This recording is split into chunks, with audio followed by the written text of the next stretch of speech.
for watching. Don't forget to like, comment, share and subscribe to Mufti Tariq Masood, famous scholar. اللہ نے کیا فرمایا؟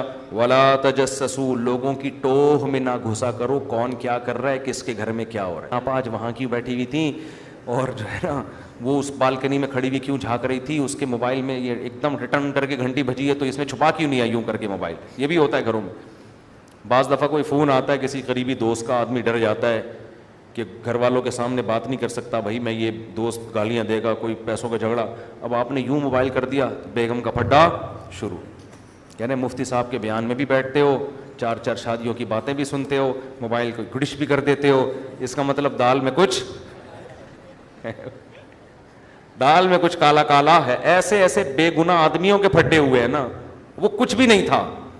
وہ ستار بھائی سچی مچی کے ستار کا فون تھا. وہ اتنی بڑی اس کی داڑھی، اتنی بڑی بڑی مونچھیں اس کی، اس پہ شک کر کے بیگم نے ایک پھڈا ڈال دیا.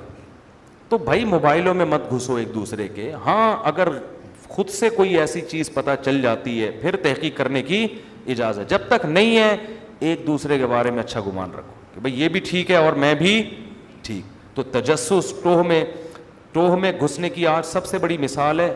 کوئی اگر آپ کو اپنا موبائل دے دے نا تو اگر وہ اسی طرح واپس کر دے تو اس کا مطلب ایک نمبر ہے. اور اگر وہ ان باکس میں گھستا ہے، آپ کے واٹس ایپ میں گھستا ہے، یہ آدمی 2 نمبر ہے. یہ آدمی کیا ہے؟ 2 نمبر.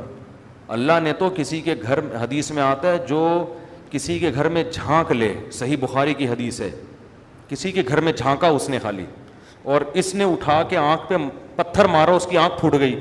نبی نے فرمایا کوئی زمان نہیں ہے. کوئی زمان بولو نا نہیں ہے.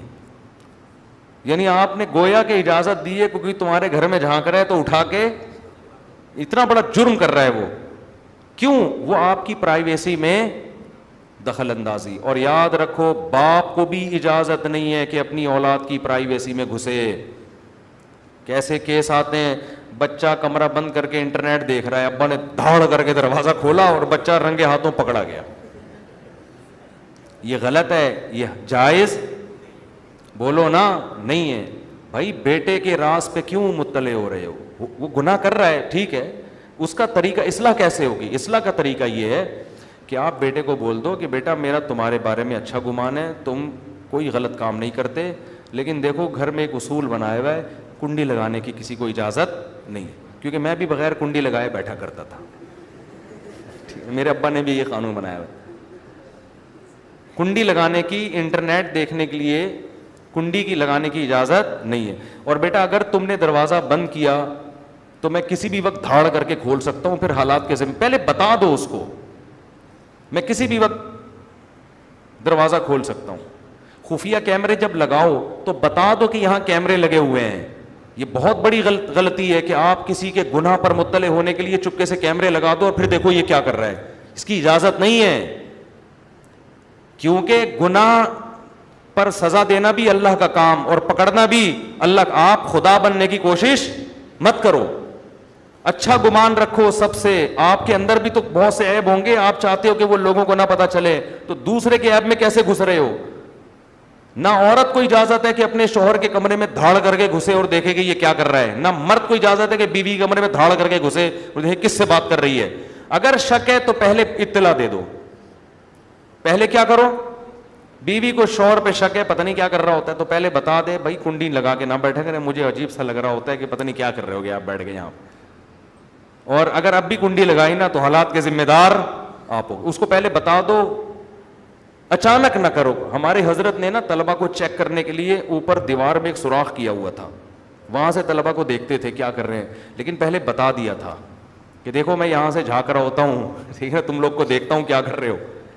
یہ کتنی اچھی بات ہے، کیونکہ طلبہ کچھ بھی کر رہے ہو، کوئی ایسے بیٹھا ہوا ہو، کوئی ادھر کروٹ لے کے سو رہا ہے، جب انسان یہ سمجھتا ہے کہ میں اکیلا ہوں تو وہ تو کچھ بھی کر سکتا ہے نا. بہت سی چیزیں ایسی ہوتی ہیں جو انسان نہیں چاہتا، بہت سے اسٹائل انسان کے ایسے ہوتے ہیں جو نہیں چاہتا کہ میرا یہ انداز لوگوں کے سامنے جائے. تو خفیہ کیمرے لگا کے، ہاں گلیوں میں لگانا خفیہ کیمرے اس لیے جائز ہے کہ وہ تو اوپن جگہ ہے نا، وہاں تو کیوں تو ناک میں انگلی گھما کے گزر کیوں رہا تھا تو یہاں سے، تجھے پتہ نہیں ہے گلی محلہ یہ. کمروں میں، گھروں کے اندر ایک آدمی نے کمبخت نے اپنے گھر میں کیمرہ لگایا ہوا اپنی بیوی کو چیک کرنے کے لیے. میں نے کہا یہ زیادتی ہے. کوئی پرائیویٹ لائف ہوتی ہے, پرائیویسی. آپ کو کوئی شک ہے تو آپ اس کو پہلے بتا دو کہ بھائی کوئی حرکتیں ٹھیک کر لو اپنی. تو اس طرح سے لوگوں کی پرائیویسی میں بہت طویل ٹاپک ہے یہ, کس طرح سے لوگ گھستے ہیں. حضرت مولانا قاسم نانوتوی رحمۃ اللہ علیہ کا واقعہ ہے کہ سو رہے تھے نا, وہ سو نہیں رہے تھے, آنکھیں بند کر کے لیٹے ہوئے تھے. 2 بندے آ گئے, آپس میں بات چیت شروع کر دی, تو انہوں نے فوراً آنکھیں کھول لیں اور بتایا کہ میں جاگ رہا ہوں, میں سو نہیں رہا. کیوں بتایا؟ اس لیے کہ بھائی ہو سکتا ہے تم کوئی ایسی بات کرنا چاہ رہے ہو جو مجھ سے چھپاتے ہو, مجھے سوتا سمجھ رہے ہو. تو آپ اگر واقعی نہیں سو رہے نا تو آنکھیں کھول کے پھوٹ دیا کریں کہ بھائی میں سو نہیں رہا ہوں.